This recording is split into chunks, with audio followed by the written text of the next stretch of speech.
Hello, everybody, and welcome to the latest episode of Let's Talk Astrology. Today, I'm delighted to be joined by our highly esteemed faculty members, Karen McCauley and Inga Thornell. So thank you so much for joining me again today, and how are you doing? Good morning. Good morning, we're fine. Wonderful, wonderful. So today's episode, we're talking about astrological counseling, and you put together a fantastic presentation, so let's dive in. Yeah, and let me start out by saying the reason that we're so involved in this area is our own background. I did a doctorate, all but dissertation in clinical psychology, and Inga has multiple training areas, which she can tell you about. When we got into astrology initially, astrology interactions with clients were primarily passive. They were readings. And as time went on, the interactions became much more active and interactive. And once that happened, it really became important for the people involved in giving sessions to clients to have additional skills. And that's why we were interested in having astrological counseling included in the curriculum at Kepler, and why I was education director right after Lee Lehman. And both Lee and I agreed that this was an important part of, should be an important part of the required curriculum. So I wanted to give you that background. And this course was one of the most important courses I took at Kepler as I was going through the program for many, many reasons. Not only how to communicate with clients and have that interaction, but really the focus on the ethical framework. And, you know, the key word in astrology is do no harm. And I think the ethical component of the course was so fundamental and so important to my development at KeplerCollege. I'd agree. We have an ethical dilemma every week. Yes, I think it's very important for people to be able to think about what do you see in the chart versus what do you say to the client versus how do you say it to the client? Asking questions rather than making statements like Mr. Wizard, and really, eliciting responses. So this is just a diagram of some of the areas that we feel are involved or can be involved in astrological counseling. Do you have any questions about any of these areas, Alan? A lot of people who come through Kepler, that some of them are interested in particularly career. So can you speak to this component here? The first thing we tell people that are interested in an astrological career is that we hope they're not going into it for the money, because probably that's not going to be the biggest payoff. The whole idea of astrology and the use of astrology is a helping tool for people to understand and better live their potential. Wouldn't you say, Inga? Absolutely. And looking at vocation in a way that kind of includes everything else that they've done, not randomly picking a career that might fit the chart, but what else have they done? What other talents do they have that can fold into that career? Do you see a lot of people come through with prior qualifications, whether that's trained counselors or therapists? Yeah, so many of our students are either psychologists or psychotherapists or massage therapists, or, they have other training. So trying to help them to a specialty that involves astrology is always interesting. I personally like it when we get engineers. Yes. Yes, I agree. We get in some great discussions with the engineers.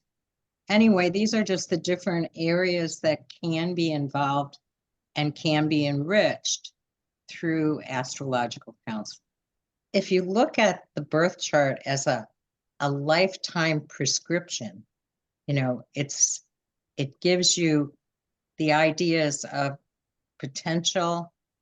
It gives you the opportunity to figure out activation and methodology for living through certain kind of experiences. But there is something very archetypal about it. The stars have been in the sky for as long as we know, and they've been made to associate with certain activities, behaviors, and qualities here on Earth over centuries of observation. And we are the beneficiaries of all that knowledge. And this But- chart is a particular technique that we work with in which you put a particular, you choose a planet and put it at the ascendant. Yeah, in this And case, look at we the put chart from Mars. that. We put So this Mars is on the not ascendant. her birth chart. This is her No. birth chart from the Mars perspective. So from the Mars perspective here, so tell us the reasoning Mhm. why you've put Mars in the first tier and the reasoning behind that. Well, because we wanted to show the students that you could examine different planets from the point of view of their interaction with the other planets in the chart. So Mars has a lot to do with energy and how you spend your energy, what you're going to, try to accomplish, etc. And we thought that was particularly important here because a lot of people have trouble with Pisces as a sign, for one thing, and Mars actually as a planet also. So examining Mars and Pisces in Marilyn Monroe's chart and how that might be activated and used in her life was always an important kind of consideration here. So from the point of view of Mars being on the ascendant, and whatever you put on the ascendant becomes the focus, just like when you do a derivative chart, if you want to talk about a partner and a partner's characteristics, you turn the chart and make the seventh house the first.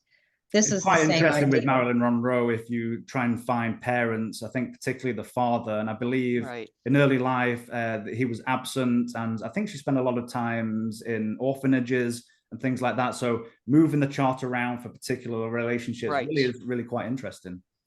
That's true. So from the perspective of Mars, where the sun is where Mars is going to try and focus their emphasis in life, the things that are most important to them. And strangely enough, Marilyn Monroe was mostly interested in being recognized for her mind, for the things that she thought, the way that she spoke, not her body, not her appearance, okay? And if Mercury, she was doing an important interview, she would wear glasses that were fake glass. She didn't need them. Is that right? I didn't know. Yeah. And she usually carried a book and would wear slacks. Oh, wow. She wanted to be taken seriously. Anyway, so that's why we just showed this particular chart. It's just a technique that we use and go through the various planets and their meaning in relation and the house placement as we turn to put a certain planet on the ascendant. And she does have a strong Mercury. I mean, it's applying towards that combustion, but it's a strong Mercury. And there's quite a lot of mutability in this chart as well, quite a lot of fixivity, which is interestingly, and developing all that together. But I always found with Marilyn Monroe, for me, it was the condition of the moon that was maybe, for me, some of the issues in her life. I mean, you got that moon and the applying T-square, the applying square to the Saturn and the Neptune. I just saw some of those emotional difficulties, maybe that element of a escapism when, I think, did she delve into drugs and different things? Yeah. Prescription drugs. Prescription drugs. Oh, okay. Yeah. Uppers and downers. Yeah. And anyway, she was always on the phone with friends, always communicating with friends. That was, that was her comfort zone. Talking on the phone with friends, exactly. Not being in a crowd, not being in public, being in her bedroom, on the phone, talking to friends. Anyway, this was just an example of something that we did in class. So we also try and talk with the students about the kinds of details that are going to matter when they're analyzing a chart. Now, we know that when people start out in astrology, they're spending 2 or 3 hours trying to figure out a chart before they actually talk to somebody, which is ridiculous. I mean, truthfully. And you can start to break down the amount of time you spend by having some methodology at hand. And this is just one method. There are others. So considering the essential qualities of the chart, is the person that you're talking to, does that person have a chart that is mostly filled with masculine related planets, which are the fire and air planets? Or do they mostly have earth and water planets, which are considered or signs, excuse me, in the chart. They're considered the feminine, more feminine signs. It's also important to consider, and those are essential ideas. A planet is in a sign in a house, and that planet rules some house or houses in the chart. That alone is, if you can analyze just that much, a planet in a sign in a house ruling another house, and the planet's relationship relative to that house and its ruler, you're 20 steps ahead of everyone else. So how do you find a chart that maybe doesn't have great compatibility in terms of elements? So if we go back to Marilyn Monroe, I believe very much air versus water dominant, and I think pretty much equal between those. Now that it's not the most gracious of combinations. So the outward polarity and the inward, I mean, how might you describe someone with that kind of distinction? Okay. Looking at what's ruled, where the rulers are of what you're looking at. Mhm. I mean, think about no matter how much prep, when people come to 201, usually they've been through enough charts that they realize that no matter how much prep you do, the client is going to ask you questions that you have not prepared for. And these are some quick ways to get a quick read on an answer, looking at the rulers, looking at the modalities. So for this one, Well, if you have, 4 and 4, and there's 4 different groups, right? Something is short. mhm, So things that are short in the chart, very short, tend to be the kinds of things that the person is going to work on developing in their life. So that can be important, just looking at that much of it. So possibly in this chart, maybe that lack of earth, maybe that lack of grounding, maybe swept off too often, I'd say. possibly. That's what we call a clue. Yeah. Right, a clue. Yeah, the south node being in earth doesn't exactly argue against that point either. Mhm. Okay. So yeah, that's the idea, Callum. Wonderful. So just going back to just some, those are essential qualities. Now, essential qualities have to do basically with the planets, each planet has a repertoire of things that they can be involved in. So the essential quality of a chart is going to give you hints as to which of those things the planet is going to likely choose to do. The accidental qualities in the chart come from not a sign that a planet is in, but rather what house it's in and what houses it rules, and its context, positive and negative, to other bodies, including planets, fixed stars. A lot of people use the feminine asteroids plus Chiron or Eris. So Inga, you talked about rulerships. Now, what is the difference in the importance between traditional rulers and modern rulers, and which in this course do you use? We use traditional rulers and we use modern as kind of just associations because people like using the moderns. Okay. Yeah, we always associate Aquarius and Uranus. We associate Scorpio and Pluto, and we associate Pisces and Neptune. So do you think in modern Rule. rulerships it's more of a sense of affinity rather than any Mhm. type of rulership? Right, okay. Well, when you look back at the history of when various outer planets were recognized, a lot of the characteristics that were associated with them came from headlines in the newspapers. The milieu of the era. Yeah. Mhm. So yeah, association is I think the right word, Cal. And kind of taking them out of being so taking the students out of being so sign oriented, planet in sign, and taking them more to thinking of the planets as rulers. Right. Wonderful. Is so critical for learning any kind of traditional. Absolutely. And for people who are watching and might not be familiar with the terms of accidental qualities, are you talking here about accidental dignities and debilities as well? So whether planets are, say, angular or they're direct, and maybe connections to the benefics or the malefics, all those kind of accidental qualities. Yeah. Right. And then we talk about some of the psychological characteristics particularly related to the ascendant and the first house and the moon. I mean, I generally think of that first house, and particularly the ascendant, as the window through which the person looks at the world, as well as the window through which the world looks at the person. So those kind of, it's kind of a mindset, a visual set. It's like a total orientation. Filter. Yeah. Right. Good point. And it's interesting, going back to Marilyn Monroe. I just love her chart, and you've got that fixed fire. You've got that outer planet Neptune in the first as well, and obviously that sun is ruling. So it's such a fascinating life and a fascinating personality. Yes. And a person that has Neptune in the first or in the seventh, across that line, is going to have issues understanding the impact they have on others, as well as the impact others have on them. It's sort of like seeing life through some kind of a fog.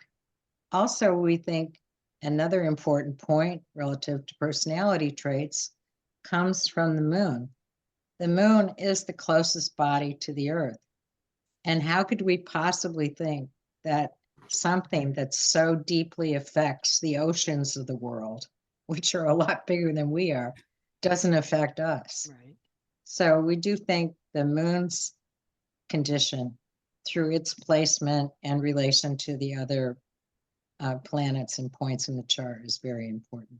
I love that argument, because whenever I don't often get into arguments. If someone says, "Oh, astrology, pish posh," whatever they say, and I talk about the moon, you're like, literally, it controls the oceans, and we're a lot smaller than the big bodies of water on the earth, and obviously the connection to the cycles and human cycles as well. So yeah, absolutely, I love that statement. Controls the water in your body. Yeah, absolutely. Right. So anyway, we just try and share basic details to have people try out, possibly reduce that 2 to 3 hour preparation time a little. Which, of course, to us, the more immediate you can become with the client, with their chart in the moment, the better the interaction is going to be. So it sounds like an important point you're making as well, is that ability to be adaptable on the spot. Because as Inga was saying, right, when you've got someone in front of you and you've maybe in your mind formulated ideas or things that you want to say, more like a monologue rather than an interaction. So a question comes at you, and if you can't do that on the spot, that's a difficult interaction and a difficult session to have. Well, yeah, they're making an appointment through an email or a text. You ask them, "What are you most interested in?" They say, "Oh, I'm just curious." And then 5 minutes toward the end of the session, they'll say, "Well, I'm, thinking of divorcing my husband, or I'm thinking of, having a baby this year." Or you get what they're really there for, and you've got to, punt quickly. Does that also speak to the importance of intake forms? Yes, it does. Starting their practice and honing in on what are you there for before. Which is one of the things that we do with students, as you recall, is coming up with kind of your intake questions, coming up with what would your advertisement look like? What would your specialty be? What would you be saying about yourself? Absolutely. And that also springs onto another question on referrals. So if you don't specialize in a particular area, say medical astrology, and someone's asking the importance of referring others and not trying to come up with something on the spot, that again could be damaging. And so many new astrologers think they have to answer everything and they have to go into all of these deep issues, when if you're not trained for that or interested in that or whatever, have referrals, really have a network of people that you can refer to. Absolutely. Meet people. Absolutely. Yeah, and that should be a varied list, including such things as psychological referrals, crisis hotline A numbers, psychic. psychic, Always good to a have a psychic. horary, a good horary astrologer. Yep. You know, specialty areas that are likely to help the client in some way. And they'll refer back to you. So it's good to network with other professionals. That's true. Okay. One of the hardest things, I think, I don't know why this is, Inga, but it seems to me that a lot of the students that we get miss the importance of developing their communication skills. Yeah, the listening skills and asking open-ended questions. Yes. Particularly listening skills. I mean, because so much of astrology is being Mr. Wizard and being correct rather than listening to the client and asking questions. But so much of the effectiveness of a session is going to depend on building rapport right from the gate. Absolutely. And rapport happens between two people when each person feels seen and heard. I mean, the client is not going to feel, I mean, first of all, a lot of them are going to be afraid of what you can tell from looking at their chart, you know, what you're going to say. Yep. So a lot of them already feel potentially embarrassed. So assuaging their anxiety first thing is important. So, I'm curious to know, so one of the questions might be, when working with clients, from both of your experience, do you sometimes make a mental note when you're looking at that chart and how they might interact with you in a particular session? Always. Yeah, particularly our Mercuries, we're going to be paying attention to interaction of our Mercury with the client. Remember, one of the assignments was to look at synastry of your own chart with a given client chart, right? Absolutely, yeah. Or there's also the question of synastry with a famous person. What is it about that person that appeals to you? What is it touching in your chart? But it's more than just the Mercury contacts. It's what do they have in their 7th house and their 9th house that could be barriers to our interaction, and how can I get around that? So it's more involved than that. It's still not more than a 5-minute exercise, however count.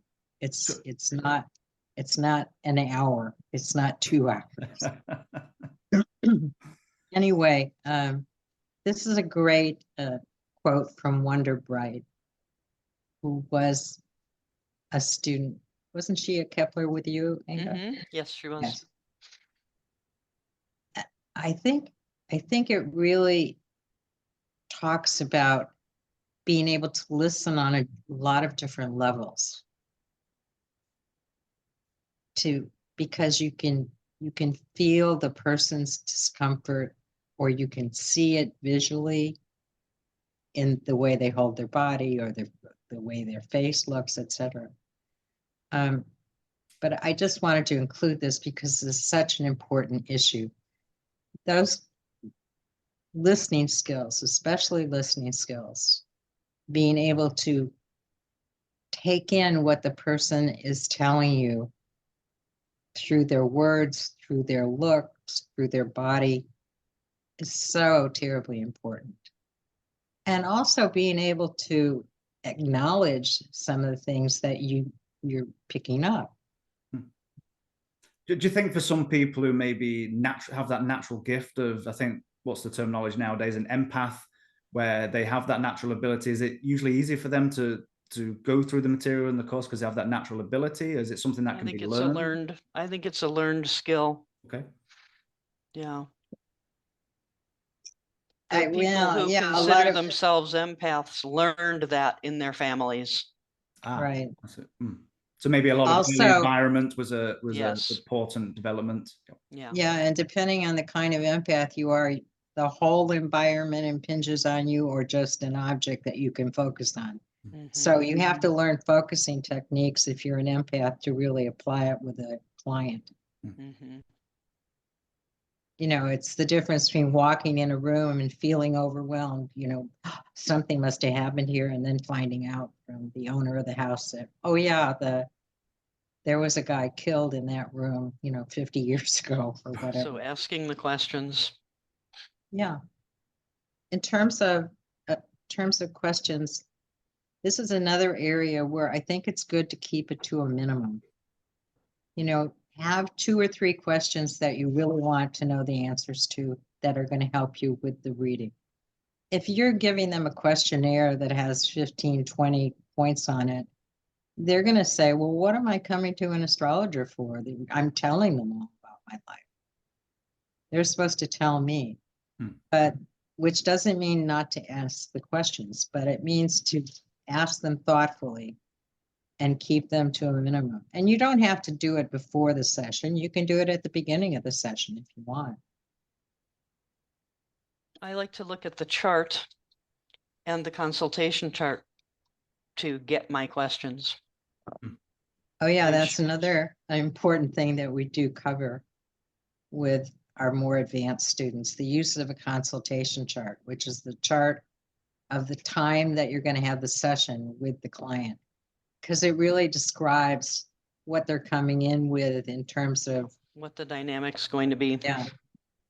And then I'll formulate a couple of questions from that I can ask them right when they come in. So it's number 1, building rapport. It's also me finding answers. Mhm.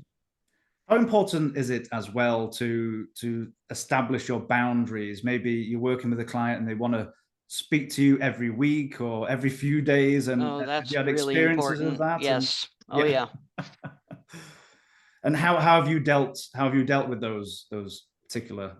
Often a client will ask at the end of a session, so when am I supposed to see you again? Is this supposed to be weekly, or is this supposed to be monthly? Or a lot of times they'll ask. And I'll say, let's say take a couple weeks to work on things, and then you can tell me how you're doing. Let's do a quick check-in in 2 weeks or whichever. If I don't want to necessarily see them again, I'll say a month or in a year. Yeah, I think generally speaking, most astrologers encourage people to come back a year later. Right. And then the follow-up sessions are more about what the opportunities are going to be during the coming year. Next Perfections, solar returns, whatever it is they work on. Yeah. But as I mentioned before, with our background, Inga and I are more likely to have seen clients more regularly. But that's because of the milieu in which we were used to working, I think.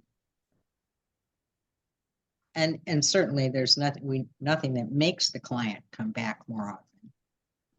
But it's how you set up your services in the first place that are going to be a big determinant of that.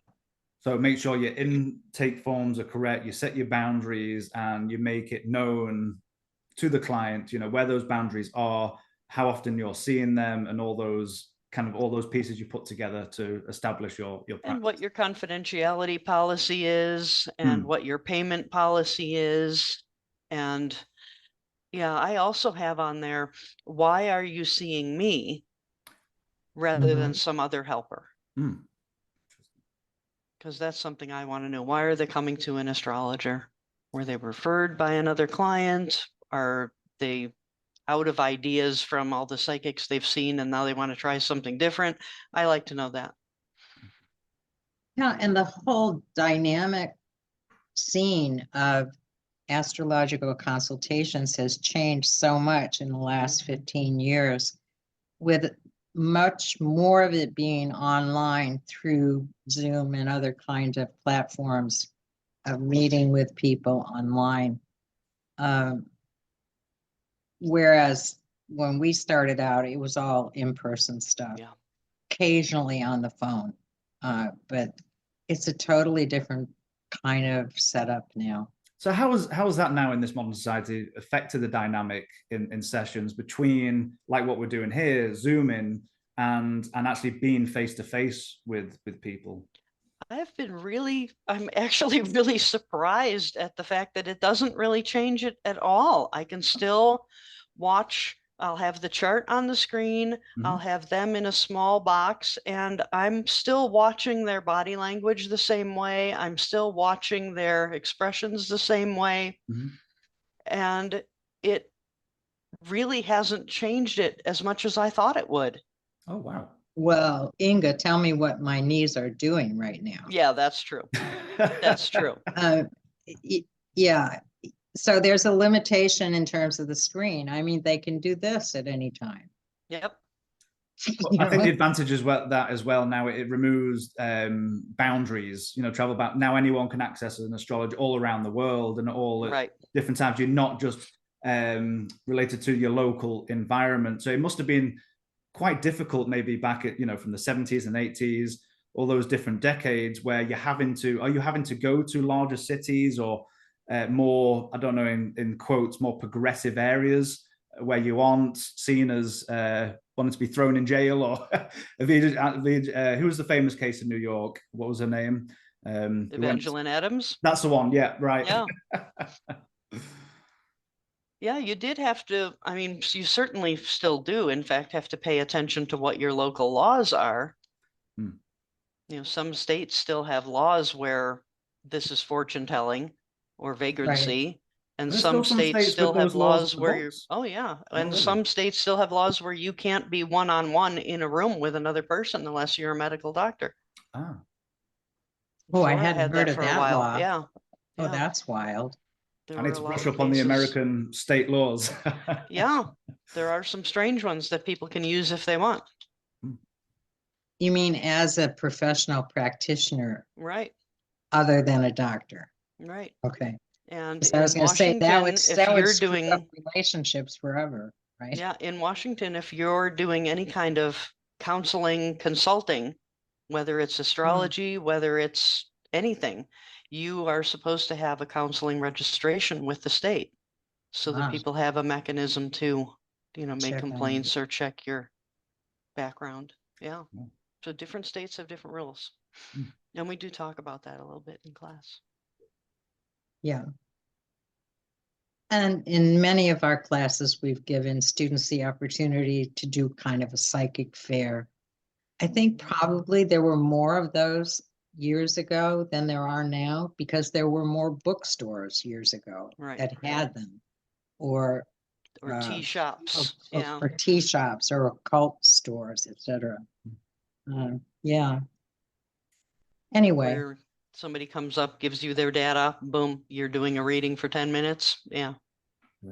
It's great practice.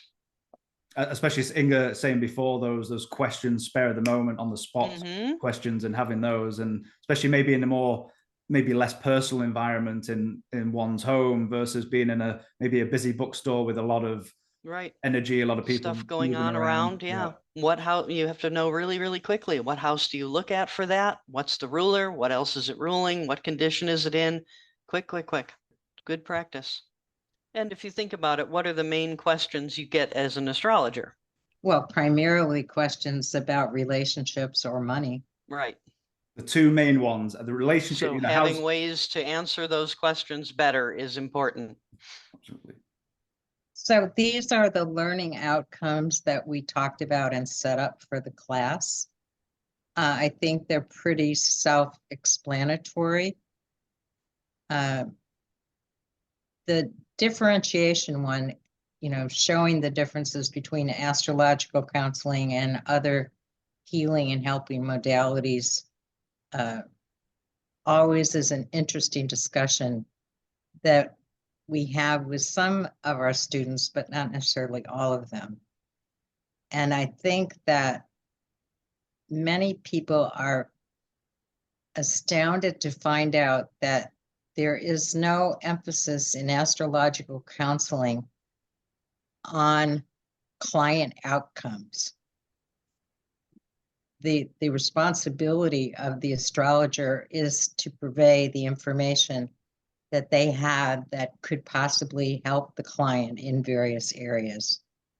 But how the client responds to that information, the actions they take because of it or afterwards, are absolutely not a concern for the astrologer.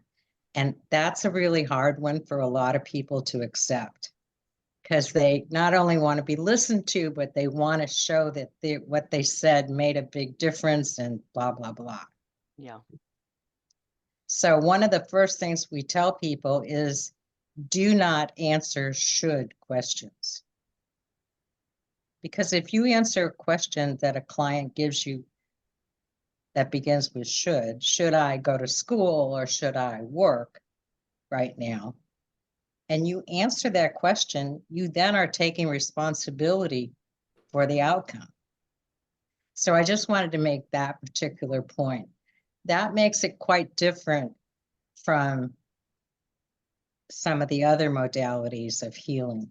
It sounds like what Certainly you're if saying here it's- is the importance of empowering the client to make their own decisions through the information you're Exactly. relaying to them, not to become the guru on the hill and passing down and Right. saying that you The should do client this, has you to should do own that solution. Right. Yeah, and the guest lecturer, one of them that we had in the beginning, one of the beginning classes, Susie Cox, always says her job in astrology is to empower and uplift. And I always like that, empowering and uplifting. That's a lot different than curing. And most other healing and helping modalities are about outcomes and about curing or healing. So I just did want to make that particular point.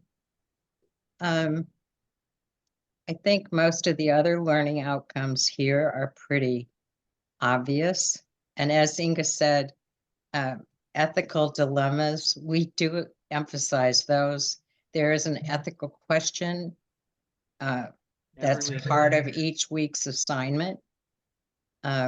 Sometimes clients sometimes students complain because we have 3 assignments a week, but they're not long No, assignments. they're all short. They're just thinking.